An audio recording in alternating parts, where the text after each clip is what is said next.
tatu ulikuwa si wa haki na inafaa utupiliwe mbali katika koti ya juu zaidi. Asante Bwana Speaker. Now, honorable senators, this was just a communication, not a source of debate. I will allow maybe 2 or more, but keep it under 3 minutes. Senator Boni.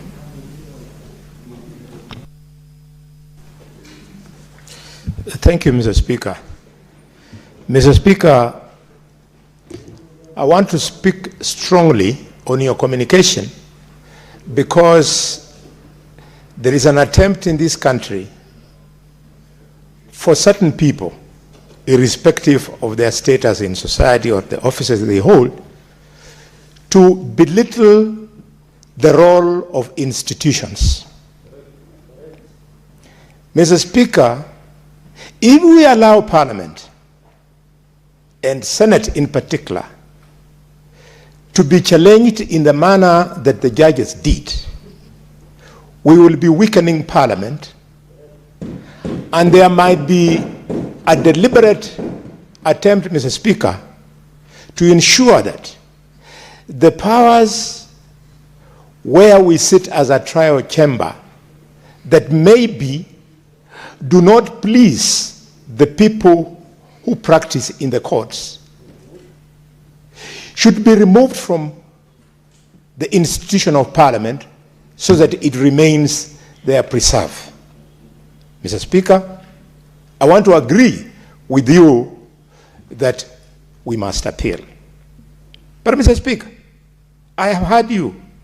I want to request that you consider also factoring in the appeal what Justice, allow me to quote, what Justice Anthony Mrima said himself, without being prompted by the Council of the Senate. Mrima said, it must be emphasized that the Senate is not a mere conveyor belt for matters originating from the National Assembly or any other entity. He went on and added that it is a revered house vested with autonomy and empowered to make decisions by way of resolution, and therefore the Senate retains the discretion to determine whether to accept any motion or petition for further deliberation.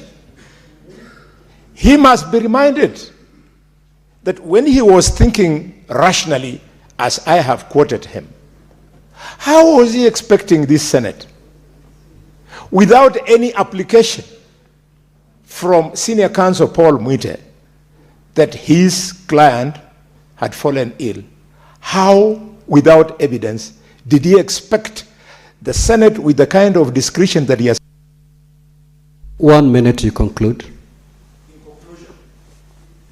In conclusion, without that, for us to then agree with them, are they saying if somebody facing charges of robbery with violence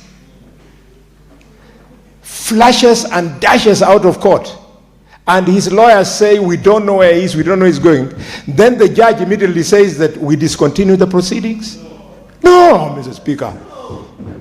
Mr. Speaker, we have gone to school properly. The purpose of university education is for you to have organized thinking, critical thinking, the capacity, Mr. Speaker, to see the difference between right and wrong. The judges were wrong yesterday on this one. Thank you, Mr. Speaker. Senator Kajwang.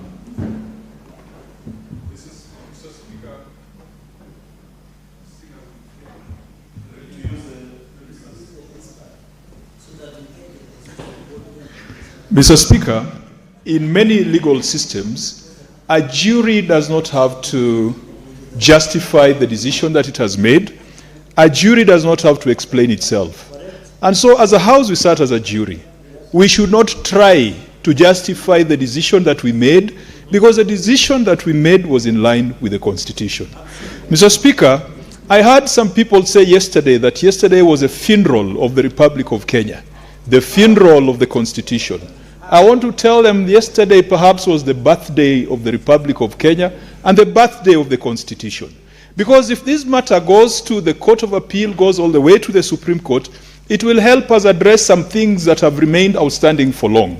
The issue of impeachment processes, the issue of public participation, the issue of Chapter 6. Mr. Speaker, I would be happy if the Court of Appeal or even the Supreme Court could be moved at certain points in time to expand the scope, the limitation on holding of public office on account of violation of Chapter 6 to go beyond persons who have been impeached and to perhaps include persons who have been indicted by the Auditor General and other institutions like the EACC.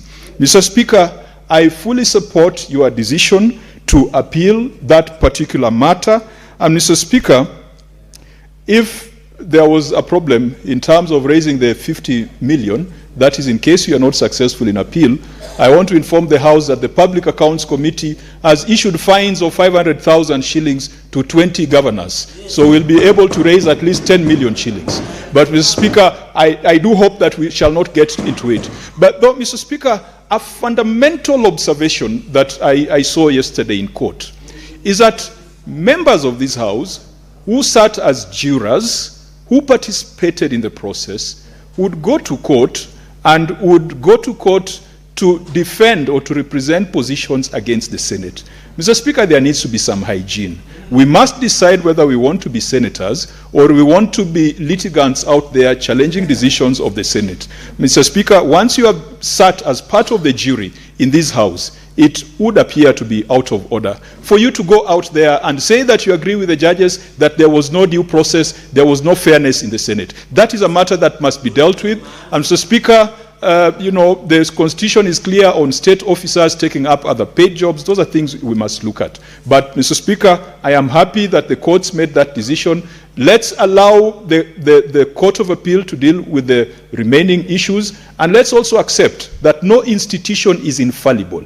Let's accept that we can make decisions and anyone aggrieved can go to court, and anyone aggrieved at the High Court can go to the other levels. But I hope that this then marks the... Senator Mungatana. Thank you, Mr. Speaker. Mr. Speaker, Paul Mwite was